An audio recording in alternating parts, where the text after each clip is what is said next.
तो स्टूडेंट्स हमारे पास next article है अल्फवंस थ्योरम। ठीक है, तो इम्पोर्टेंट आर्टिकल है ये भी। तो सबसे पहले इसकी हम स्टेटमेंट पढ़ेंगे। स्टेटमेंट क्या है? For a perfectly conducting fluid the flux of magnetic field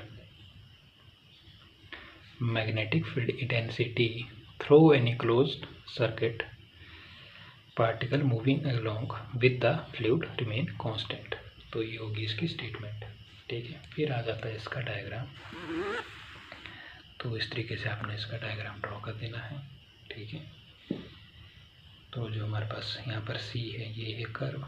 ठीक है, और जो हमारे पास एस है ये सरफेस है, और जो हमारे पास डी एस है ये हमारे पास an element of the area है। ठीक है, तो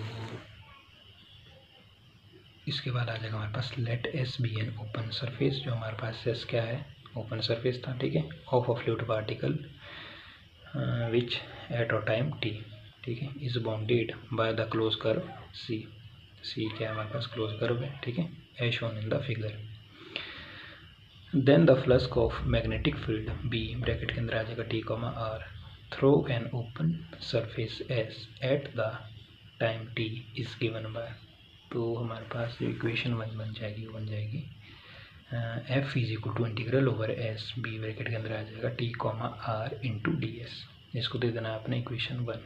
तो जो हमारे पास आर है वो क्या है? इधर पोजीशन वेक्टर है, और जो हमारे पास टी है वो है B an element of area. तो जैसा कि मैंने आपको बताया था कि जो हमारे पास आर है वो क्या है? पोजीशन वेक्टर है। ठीक है, of a point on the surface S and d S be an element of area. तो at a time t plus delta t. ठीक है, तो हमारे पास इक्वेशन क्या बन जाएगी? F plus delta F is equal to integral over S dash, यह आ जाएगा आपके पास B T plus delta t. ठीक है, comma r dash into D S. ठीक है, तो ये बन गई इक्वेशन नंबर 2। तो ये कब बनी? Eight a time t plus delta t. तो यहाँ जो हमारे पास आर डैश है, ठीक है, आर डैश है, where R dash is the position vector of a point on the surface S dash, जो हमने डायग्राम में एस डैश किया था। ठीक है, उस पॉइंट पे। तो सब्सट्रैक्टिंग इक्वेशन 1 एंड 2, जब इक्वेशन 1 और 2 को सब्सट्रैक्ट करेंगे, ठीक है, तो हमारे पास क्या आ जाएगा? ये टर्म आ जाएगी F plus delta F minus F. ठीक है, तो ये एफ और एफ तो कैंसिल हो जाएगा, तो बच जाएगा हमारे पास डेल्टा एफ है। ठीक है, ये बच जाएगा। तो राइट हैंड साइड हमारी पहले तो ये वैल्यू आ गई। ठीक है, दिस टर्म माइनस जो हमारी फर्स्ट इक्वेशन की टर्म थी वो थी right hand side integral over S और B t comma R D S. ठीक है, सब्ट्रैक्ट किया, सिंपल। अब हमारे पास आ जाएगा delta F is equal to, first term हमने लिखी एज इट इज़। अब हमने क्या करना है? जो हमने ये टर्म लिखी है ये हमने ऐड भी करनी है, और ये सब्सट्रैक्ट भी करनी है और ऐड भी करनी है। तो first term as it is, फिर जो टर्म हमने ऐड और सब्सट्रैक्ट करनी है वो इसमें पुट कर दी। तो ये टर्म हमने पहले सब्सट्रैक्ट करनी है, integral over S B T plus delta T comma R D S. ठीक है, और यही टर्म हमने ऐड भी करनी है, integral over S B T plus delta T comma R D S. ठीक है, और जो सही ये टर्म थी एज इट इज़, ये भी एज इट इज़, ये हमने सब्सट्रैक्ट की और ये ऐड की। ठीक है, तो ये आपने माइंड में रखना है। तो जो हमारी फर्स्ट टर्म है ये बनी हमारी I1, और जो सेकंड टर्म ये बनी हमारे पास I2। तो हमारे पास delta F is equal to I1 plus I2। इसको देखिए equation number 3। The difference I1 represent the change in flux at time t plus delta t due to the displacement of S, and I2 represent the change in flux. I2 क्या represent कर रहा है? Change in flux through S during the time interval delta t. ठीक है, तो यहाँ पर ही delta T है। ठीक है, तो मैंने बता दिया कि I1 और I2 के बारे में बता दिया। तो इसके बाद हम I2 की वैल्यू लिखेंगे। तो I2 की वैल्यू हमारे पास ये है, और I1 की वैल्यू ये है। ठीक है, तो I2 की वैल्यू हमने ये लिख देनी है, I2 इज इक्वल टू, ये वैल्यू लिख दी। तो इसको हमने सिंप्लीफाई करके लिख दिया हमने ds कॉमन लेके और इंटीग्रल ओवर एस भी कॉमन लेके। इस तरीके से हमारी जो I2 की वैल्यू आ जाएगी, ठीक है। और ये जो हमारी टर्म है ये बन जाएगी curly T integral over S curly B over curly T ds, ठीक है। तो इसको दे देना आपने इक्वेशन नंबर 4। अब क्या है हमारे पास, the difference I1 can be transformed by the use of divergence theorem applied to the volume V and enclosed by the surface S and S dash and the cylindrical surface sigma traced out by C as it moves to C dash। तो at time t plus delta t, तो हमारे पास क्या term बन जाएगी, ये बन जाएगी integral over S dash B into D S minus integral over S B into D S plus integral over sigma B into D S. तो this term is equal to integral over V divergence B t V. इसको देना है अपने equation number 5, ठीक है। तो इसके बाद जो हमारे पास आपने पढ़ा होगा I think magnetic induction equation में, जो हमारे पास डाइवर्जेंस बी की वैल्यू क्या आती है, सिंपली 0 होती है, ठीक है।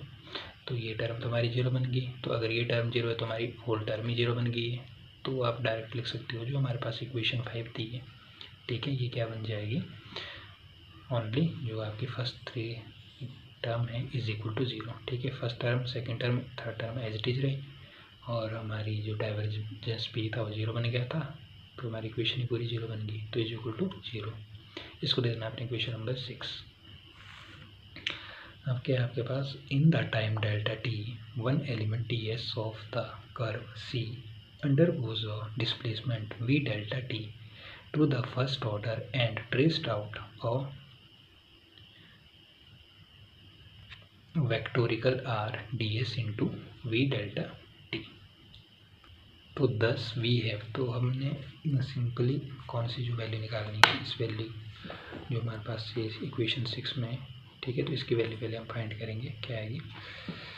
तो हमारे पास जो integral over sigma B into D S है, इसको लिख सकते हो आप integral over C B into D S का डी एस, ठीक है,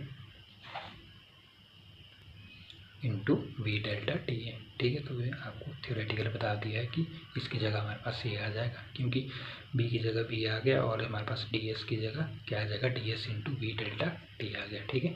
अब दिस इज इक्वल टू, अब आपने क्या करना है कि जो हमारा डेल्टा टी है वो आप पहले बाहर लिख के और ब्रैकेट के बाहर आ गया, ठीक है।